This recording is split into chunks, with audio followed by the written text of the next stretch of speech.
Alright guys, this is a long play review for Sly Spy, an arcade coin-op from Data East, released in 1989. And outside the US it was also known as Secret Agent, I think in Japan and parts of Europe, but most of you will know it from the Ocean Home conversions as Sly Spy Secret Agent, combining both names together. In fact, yes, that's how I came across the game, and I don't think I ever remember seeing it in an arcade, but I've come to love this game a lot for various reasons. Most notably being a James Bond rip-off. Sly Spy. And I think we'll be counting the James Bond references throughout this video. I'll be pointing them out. But certainly there's no evidence that this was once meant to be like an official James Bond game or whatever. They went all out in basically homaging and ripping off loads of stuff from the Bond films. And being a big James Bond fan myself, I have to cover this game. I've already done a long play review of the Amstrad conversion, so go and check that out on my channel. And before we start things off, we'll just have a look at the full track sequence.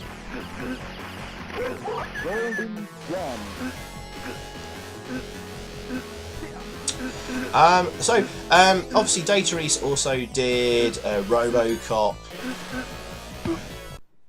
and there's quite a few similarities with the two games, to be honest. You notice there it's got the Living Daylights poster for the high score table, and we don't see this at the start of the game, only in the track sequence, but you can see the President of the United States being kidnapped by terrorists known as CWD, the Council for World Domination. So that's the track sequence in full. And so let's get things started off, and we're going to do this without losing a life or credit. Welcome, Agent. First things first, you can enter a security code. Now, a 3-digit one, and everyone always enters 007. So obvious. It makes no difference to the game, though, at all. And we get started off with like a skydiving scene. And again, talking about James Bond, this is like the opening of Moonraker, or the fight with Necros in the Living Daylights. Now the thing to do here is just keep sort of moving left and right, draw your enemies in and away from you, give yourself some space to shoot and kill them. And then the parachute opens up. This time it's an American flag, but of course we had the Union Jack famous parachute scene at the end of the opening of The Spy Who Loved Me. And then we just picked up a power-up for the golden gun. Yes, they really went there and had the golden gun. And these guys rappelling in are like the ninjas in Blofeld's volcano basin. You Only Live Twice. So we've had tons of Bond references so far. And a fairly easy start to the game, actually. And this level is incredibly easy too. So, if you struggle with difficult arcade games, perhaps this is one to try out, because you can get quite far on one credit. And this motorbike level is kind of reminiscent of the bike Bond drives in Never Say Never Again, the unofficial Bond movie, where he confronts Fatima Blush at the end of it. Now guys, for those of you not familiar with my channel and what I do long plays and reviews, mostly for Amstrad games. I do the occasional arcade one like this one. Now if you don't want to listen to me yakking over the top of it, giving a commentary and review, there's a link in the description for an unlisted video of just the long play itself. So if you don't want to hear me talking, go and click on that. And that keeps everyone happy and stops people moaning at me who are not familiar with my channel. My thing is long plays and reviews. Anyway, back to the game. I have to say, it's lovely graphics. Okay, it's a fairly linear scrolling shooter. You don't move around the playfield anyway. You're just moving from left to right on a static plane. Oh, remember to jump over that mine there. And we've got a very easy end of level boss here.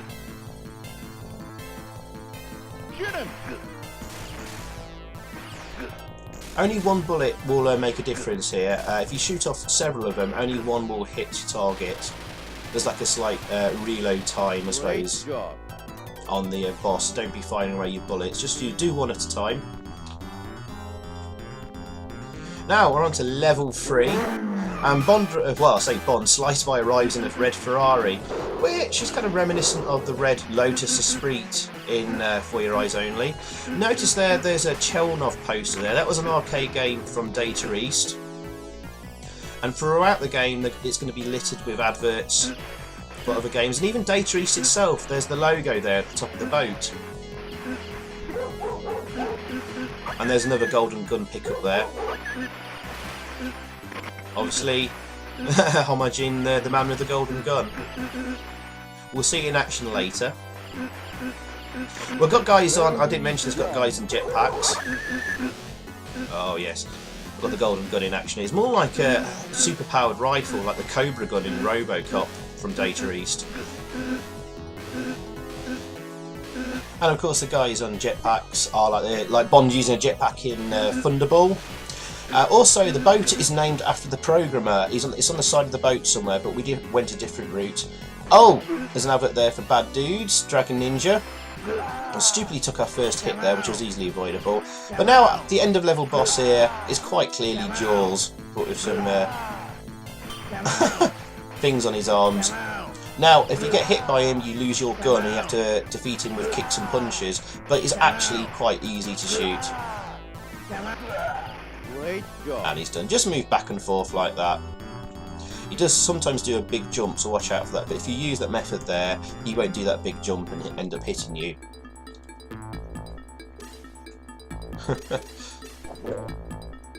So we're underwater here in level 4. Scuba diving. And again, if this is reminiscent of the last section of the film Thunderball, where there's a mass shootout underwater.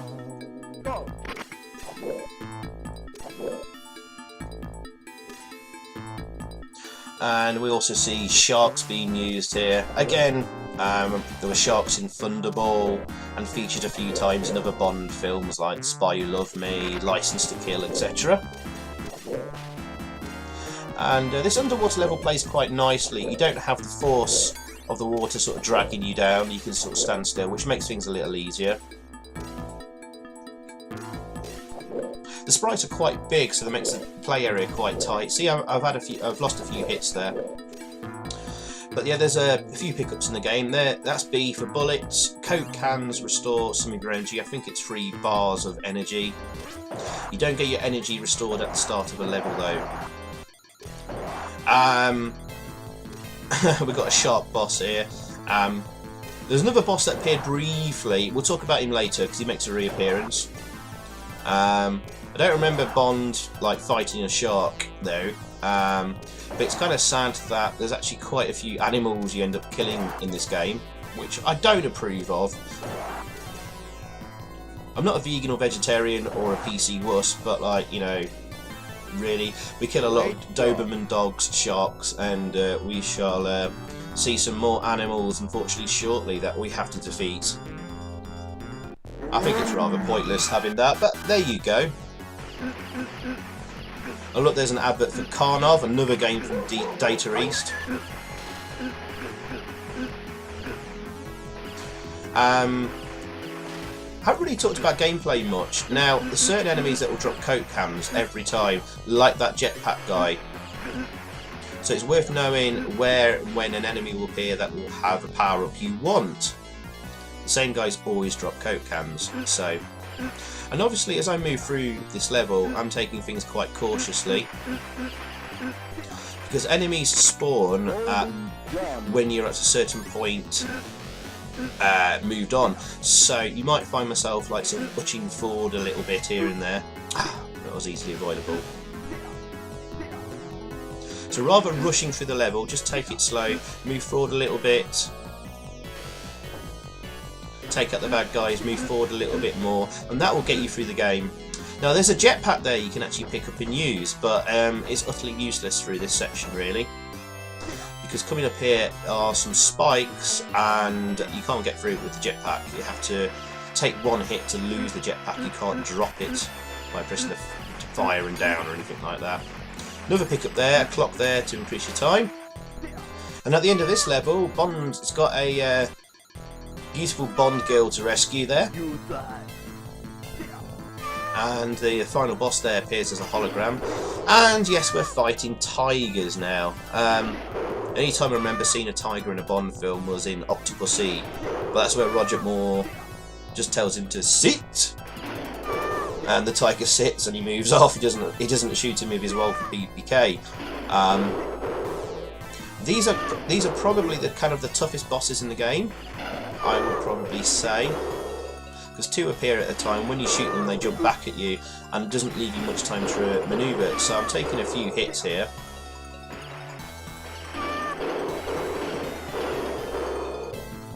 And there's quite a lot of them. There's always 2 appearing at a time. So it's just knowing when to shoot and when and sort of jump out the way. Unfortunately, sometimes they're going to spawn both coming from the top and the bottom of one from the right, for example, and you're going to take a hit. And there's like little fill-in stories in between the levels there.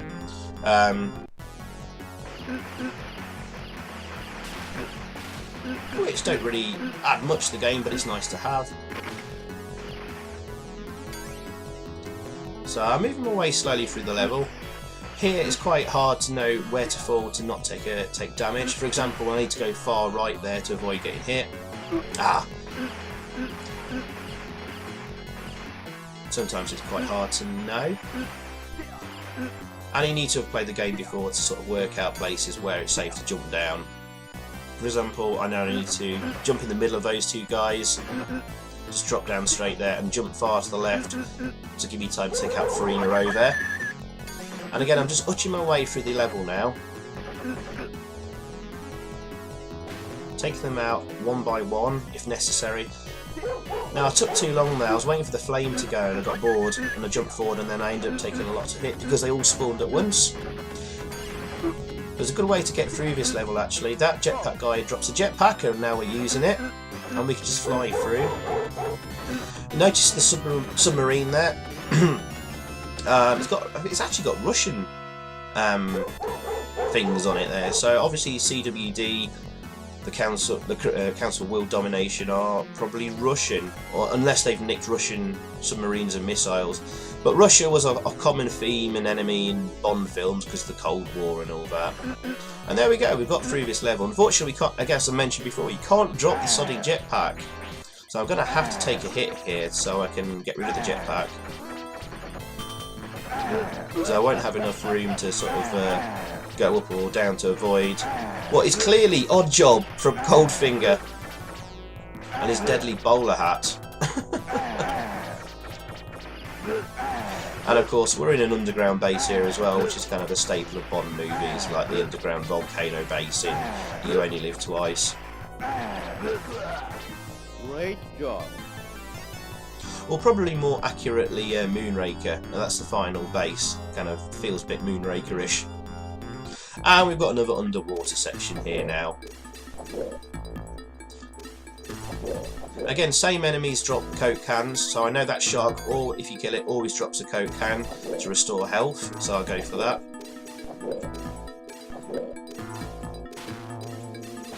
So yeah, I've taken a few hits here and there, I've not lost a life yet. I could probably do this without taking a hit actually, with a bit more practice. But that would be just showing off needlessly, I think. We'll do this without losing credit.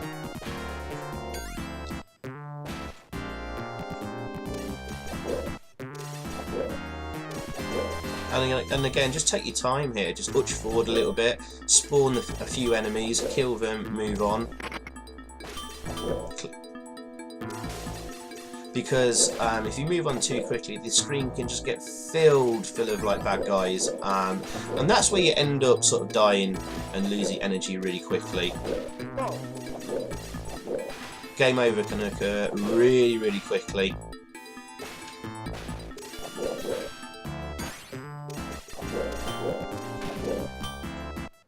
One thing I haven't mentioned is I love the music in this game. I think the music is fantastic. I absolutely love it. especially at the boss fights. Very, very James Bond. Now this guy, this end of level boss, again, who remembers For Your Eyes Only, where Bond's in that submerged shipwreck and this thing appears? I think it's called, oh blimey, I think it's a gym suit, J-I-M suit. And it's so easy to defeat.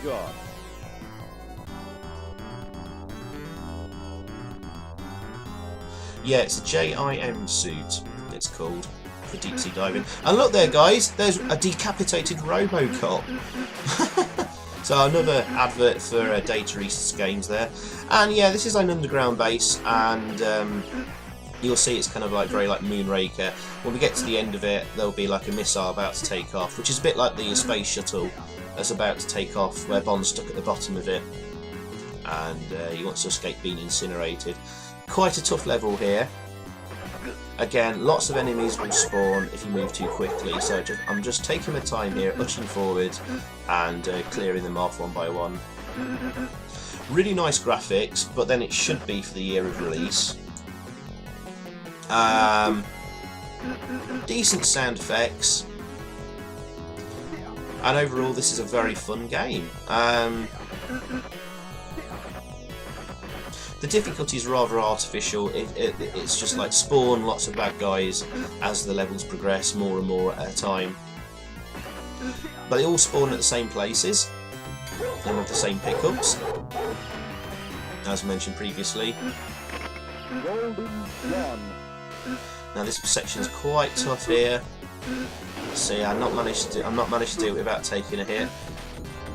But now here we are at the bottom of the missile, a la Moonraker. Well, that was a space shuttle. So we're going to climb up, and each section we get a repeat of all the end of level bosses, bar the gym suit guy, the shark, and the tigers. But there's actually a section below the missile that we could have gone a different route, where the tigers appear again. 2 of them to defeat. We saw one briefly, and we did kill it with a golden gun. But here we go, here's obviously Jaws again. And that's quite clearly, I think, a Russian missile.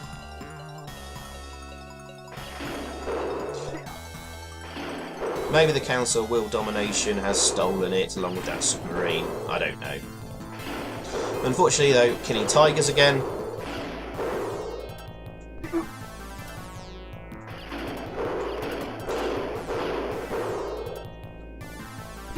Just take your time here. If you lost your weapon to Jaws, you can still do this, these sections. I'd recommend not. Although I will say your kicks do double the amount of one bullet does. So you might be able to defeat these guys a lot quicker with just your fists and feet. But I'd recommend keeping the gun and using the gun to defeat them. Time is getting a little short, but you still have plenty of time. Just don't take too long on the tigers. And here we are at the final boss, basically. We've got a ceiling of spikes coming down on us. I don't remember that sort of thing happening in Bond. You just got to blast through this like force field thing. One shot, and the terrorist leader is dead. And we got the president telling us, "Good work, Sly. You stopped CWD and saved the world. But you missed a few things. Better go back and get them. Try again." I think it means 2 things. One, look, there's Bond, Sly Spy with a bunch of girls back at the White House. I think it also means perhaps like play the game again, obviously, and that's what people think it means, and probably get a bit upset by that because you have to put another credit in anyway. But I think that's also suggesting, hey Sly, go back to the White House. And then suddenly he's got all those girls. So he's missed those girls, he's gone to pick them up, and there he is driving off in his red Ferrari with his Sly Spy girls. There, whatever. Some people get a little annoyed by that ending, but it's okay. And this bit's nice. And with the credits there. So overall, guys, as a review score, I want to give Sly Spy a good 8.5 out of 10. I really enjoy this game.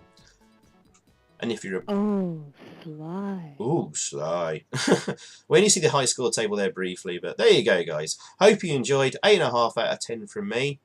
And see you all again soon. Cheers. Goodbye. Sly Spy.